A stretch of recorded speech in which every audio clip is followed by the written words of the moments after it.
পরিবারের সবার সাথেও কিছুটা সময় কাটাতে চাই। পরবর্তীতে আমি আমার আরেক পরিবারের কাছে চলে যাব। নীল অপরাধীর মতো করে বলল। আই এম সরি পরি, আমি এটার কথা ভাবিনি।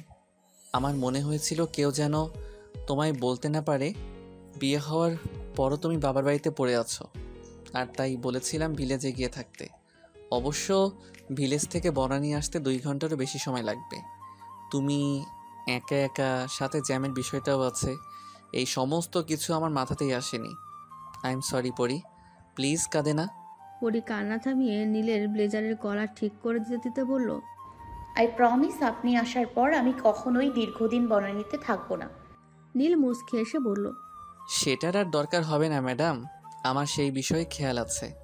নীলের কথার মানে পরি বুঝতে পারল না, কিন্তু তবুও পাল্টা প্রশ্ন করল না পরি। পরি মুচকে এসে বলল। সাবধানে যাবেন, আর হ্যাঁ, পৌঁছে আমার কল করে জানাবেন। নীল মিষ্টি হাসি দিয়ে বলল। তোমাকে ছেড়ে যেতে ইচ্ছে হচ্ছে না পরি। যদি এতগুলো মানুষের জীবনের কথা না হতো তাহলে আমি কিছুতেই যেতাম না। পরি নীলকে জড়িয়ে বলল। এমনটা বলতে নেই, আমাদের এই সূক্ষ্ম বিচ্ছেদের জন্য আমরা অন্য কারোর জীবনকে বিপর্যয়ে ফেলতে পারি না। নীল পরীকে আষ্টে পৃষ্ঠে জড়িয়ে ধরল। পরি থুতনি উঁচু করে আলতোভাবে পরি ঠোঁটে ঠোঁট ছুঁয়ে দিল। নীল মুচকে এসে বলল। নিজের খেয়াল রেখো পরি, আমি আমার কলিজাকে রেখে যাচ্ছি, যত্ন করে রাখবে কিন্তু। নীলের যাওয়ার কথা ভাবতেই পরির মুখ বিষাদে ছেয়ে গেল, কিন্তু বিষাদকে ছাপিয়ে নীলকে আরো শক্ত হাতে জড়িয়ে নীলের বুকে মাথা রেখে বলল। আপনার আমানত সব সময়ই রক্ষিত থাকবে নীল, আমি সম্পূর্ণ খেয়াল রাখবো। নীল মুচকে এসে বলল। পরি, আজও কি বলবে না তুমি? পরি চোখ খিচে বন্ধ করে নিল। সামান্য 3 শব্দের বাক্য উচ্চারণ করতে গিয়ে পরির শরীর কাঁপছে। নীল অধীর আগ্রহে অপেক্ষা করছে পরির মুখ থেকে স্বর্গীয় সে শব্দ শোনার জন্য। পরি নীলের ব্লেজার খিচে ধরে বলল। আমি আপনাকে ভালোবাসি নীল, আই লাভ ইউ নীল, জীবনের শেষ নিঃশ্বাস অবধি আপনার সাথেই কাটাতে চাই। নীলের কানে পরির বলা সেই দুর্ভেদ্য শব্দ বারবার বেজে চলেছে। পরীকে বুকের সাথে মিশিয়ে নিল নীল। তারপর মৃদু স্বরে বলল। আমার জীবনের অংশ বিশেষ তুমি, তোমায় ছেড়ে বেঁচে থাকাটা অতি ভয়ঙ্কর পরি। আমিও খুব ভালোবাসি তোমায়, খুব ভালোবাসি। দুজনে একে অপরকে বেশ কিছুক্ষণ আষ্টেপৃষ্ঠে জড়িয়ে ধরে থাকলো। এক মেয়েলি কণ্ঠ ভেসে আসতেই পরি আর নীল নিজেদের ছাড়িয়ে নিল। দুজনের মুখে মৃদু হাসি, কিন্তু অন্তরে তক্তকে ঘা। দুজনেই একে অপরকে হাসি মুখে বিদায় জানালো। প্রকৃতির সাক্ষী হলো দুটি হৃদয়ের সূক্ষ্ম বিচ্ছেদের। আবার দেখা হবে নতুন এক ভোরে। সঙ্গী হবে ত্রিভুবন, অন্তরে রবে প্রশান্তি, মুখে রবে বিশ্বজয়ের হাসি। এই সূক্ষ্ম বিচ্ছেদ কখনোই দীর্ঘস্থায়ী হবে না। শারীরিক অবস্থানের বিচ্ছেদ হলেও দুটো মনের বিচ্ছেদ কখনোই হবে না। নীল লন্ডনে চলে গেছে আজ 6 দিন হয়ে গেল। প্রথম 3 দিন তো পরি নীলের সাথে ফোনে কথা বলার সময় অঝরে কেঁদেছে, আর নীল বেচারা পরীকে সান্ত্বনার বাণী শুনিয়েছে। কিন্তু পরীর কান্না থামতই না। আর তখন নীল উপায়ান্তর না পেয়ে বলতো, আচ্ছা আজকে এয়ার টিকিট কেটে চলে আসবো। তখন পরী কান্না থামিয়ে বলতো, না আর সে কাঁদবে না। এভাবেই বিভিন্নতার মাঝে কেটে যায় 6টি দিন। পরী মাত্র শাওয়ার নিয়ে এসেছে, চুলগুলো আধ ভেজা। জানলা ছাপিয়ে মিষ্টি রোদ এসে পরীর গাল দুটো রাঙিয়ে দিয়ে যাচ্ছে। শীতের দুপুরে এক চিলটে রোদ যেন স্বর্গীয় অনুভূতি। ইস, সাথে যদি থাকতো প্রিয় মানুষটি। তখনই পরীর ফোন বেজে উঠল। একরাশ আনন্দ নিয়ে পরী ফোন রিসিভ করলো। তারপর ঠান্ডা স্বরে বলল। হ্যালো বউ, ভালো লাগছে না, এত কাজের চাপ। ঠিকমতো খাওয়া দাওয়া করেন না তাই না? তুমি না খাইয়ে দিলে ভালো করে খাই কি করে? আপনার এই খামখেয়ালিপনা আমার একদম ভালো লাগছে না। কি এমন করেছি বলো? মাথা ব্যথা করছিল, তাই কল দিলাম একটু চিল করার জন্য। কি মাথা ব্যথা করছে? আর আপনি ফোনে আমার সাথে বকবক করছেন? এমন করো কেন? দিনরাত ভোরেই তো ওই সাদা চামড়ার পাবলিকগুলোর সাথে বকবক করতেই হয়, প্রচুর কাজ। তাই ভাবলাম তোমার সাথে কথা বলে রিল্যাক্স হই। নীলের কথাতে পরীর ভ্রু কুঁচকে গেল। পরী একটু চড়া গলায় বলল, রাত মানে? পরীর কথাতে নীল বোকা হয়ে গেল। এই মেয়ে জাতি একটা ছোট্ট কথাকেও ধরে নেয়, তিলকে তাল বানিয়ে ছাড়বে। নীল দীর্ঘশ্বাস ফেলে বলল, রাত মানে তুমি যেটা ভাবছো সেটা নয় পরি। আমার কোম্পানির 80% স্টাফ ছেলে, ডোন্ট ওয়ারি। আর আমাদের রাত 10টা অবধি অফিসে কাজ করতে হচ্ছে, আর বাসায় এসেও ফাইল হাতে বসে পড়তে হয়। যদিও চোখে ঘুম নামক বস্তুটা উবে গেছে, তবুও শরীর বেশ ক্লান্ত হয়ে যায়। পরি মুখ কাচুমচু করে বলল, দিনগুলো শেষ হচ্ছে না কেন? আপনাকে কত কষ্ট করতে হচ্ছে।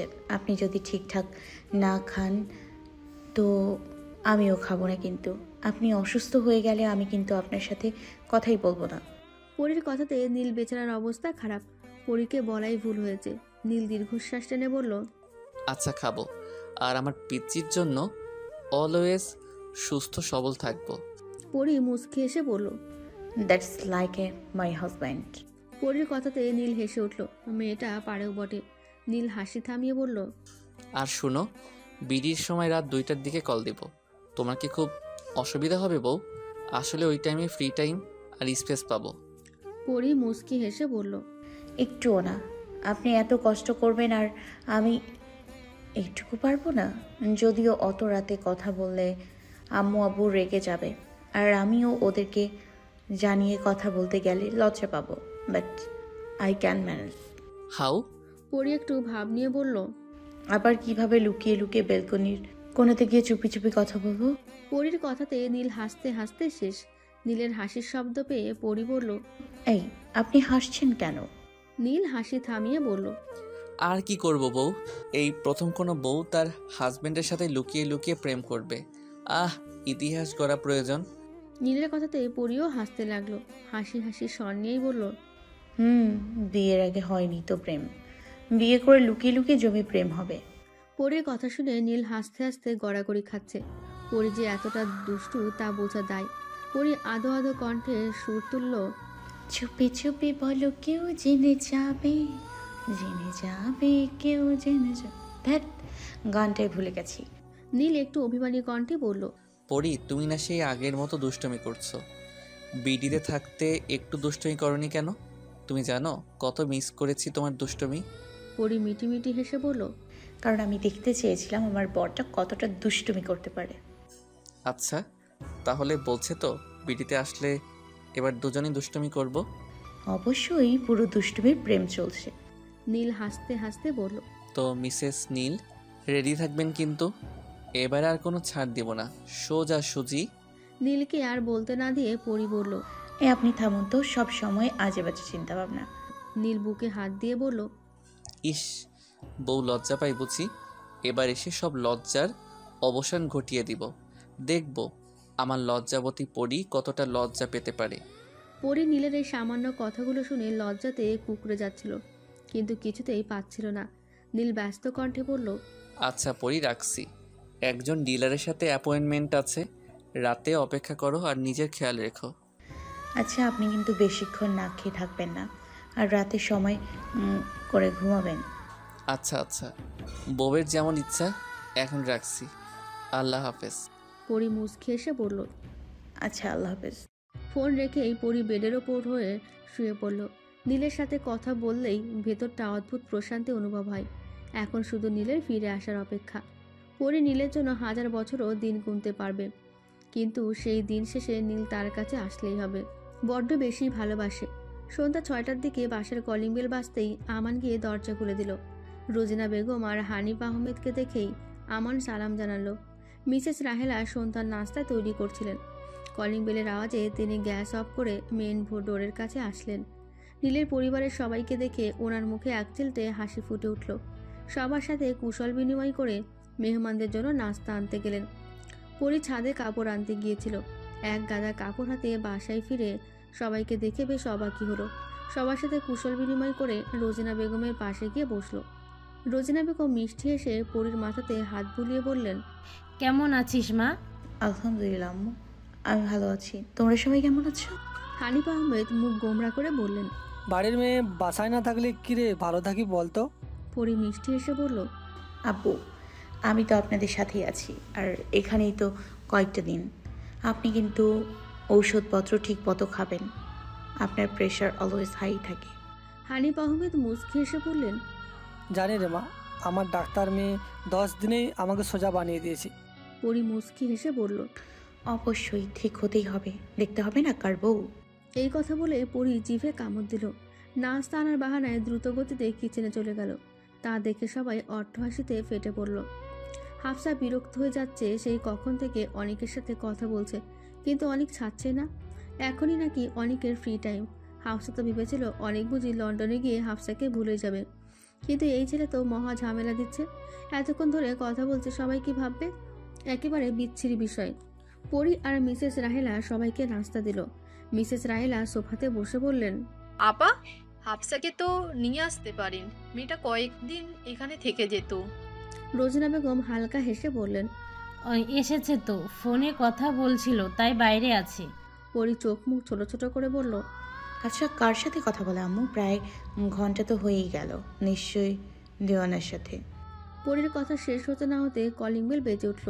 পরি মিষ্টি হেসে বলল, এসে পড়েছে, আমি দেখছি।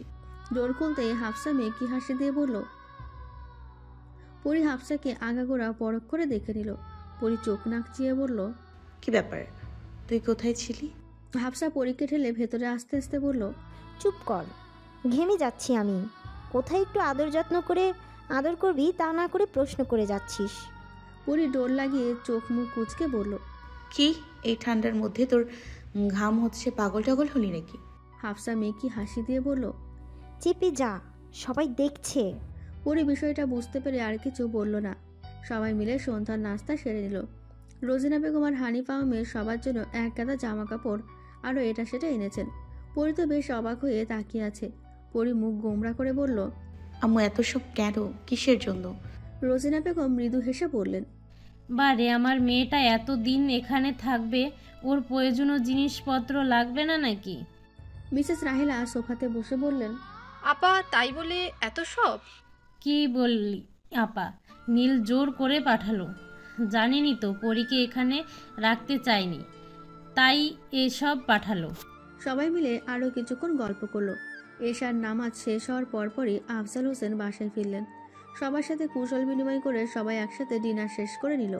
অনেক জোর করে সবাইকে রাজি করালো আজকে রাতটা ওনাদের থেকে যেতে হবে, আর হাফসার অ্যাডমিট টেস্ট আসা অবধি হাফসা এখানেই থাকবে। কালকে ড্রাইভার দিয়ে হাফসার জামা কাপড় পাঠিয়ে দেওয়া হবে। পরি আর হাফসা মিলে কিচেনে চলে গেল প্যানকেক বানাতে। প্যানকেকের সাথে চকলেট সিরাপ বেশ লাগে খেতে। প্যানকেক বানানো হলেই কেকের কয়েকটা ছবি তুলে নিল, তারপর ফেসবুকে পোস্ট করে দিল। সবাইকে প্যানকেক পরিবেশন করে পরি আর হাফসা কাচুমাচু হয়ে দাঁড়িয়ে আছে। কেমন হয়েছে তা জানার জন্য পরি আর হাফসার মনে হচ্ছে প্রাণটাই বেরিয়ে যাচ্ছে। সবাই কেক মুখে দিয়ে চুপ করে আছে। হাফসার পরি একে অপরের মুখ চাওয়াচাই করছে। বেশ কিছুক্ষণ চলে যাওয়ার পর সবাই যখন বলল কেকটা অসাধারণ হয়েছে, তখন পরি আর হাফসা লাফিয়ে উঠল। ওদের কাণ্ড দেখে সবাই হাসতে হাসতে কেকের স্বাদ নিতে লাগলো। পরি আর হাফসা প্লেটে কেক নিয়ে করিডোরের দিয়ে লাইব্রেরি রুমে যাচ্ছিল। রুমটা বেশ সুন্দর করে গোছানো, বিরাট বড় কাচের দেওয়াল, সাথে খোলা বারান্দা, তাই ওই রুমে যাচ্ছিল। তখনই হাফসার ফোন বেজে ওঠে। অনিকের ফোন দেখেই হাফসা লাফিয়ে ওঠে। ফোন রিসিভ করতেই দেখতে পায় অনিক আর নীল পিসিতে আছে। হাফসাও কলটা পিসির সাথে কানেক্ট করে দিল। তারপর চারজনে কথা বলতে লাগলো। অনিক আর নীল তো আফসোস করেই যাচ্ছে। বিড়ি থাকলে স্পেশাল হাতের বানানো প্যানকেক খাওয়া যেত।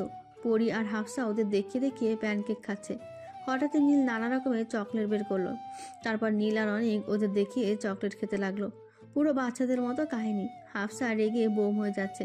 হাফসা রাগ দেখিয়ে বলল, তোরা কি একাই খেতে পারিস? কাল কি এক গাদা চকলেট এনে তোদের দেখিয়ে দেখিয়ে খাবো। অনিক হাসতে হাসতে বলল। Second hand. পরি চোখ মুখ কুচকে বলল, মোটেও না, বিডিতেও অনেক ভালো চকলেট আছে, নট সেকেন্ড হ্যান্ড। উফ, কি খেতে! বিটিতে বসে অনেকেই বলে পিওর চকলেট খাচ্ছে, সবই ঢপ। অনেক এইসব পেতনিদের কথা কানে নিস না। পরি তো রেগে আগুন। ইচ্ছে হচ্ছে নীলের চুলগুলো ছিঁড়ে ফেলতে। পরি নীলের দিকে রক্তবর্ণ চোখে তাকিয়ে ঢপ করে পিসি অফ করে দেয়। নীল বেচারা বেক্কেল হয়ে যায়।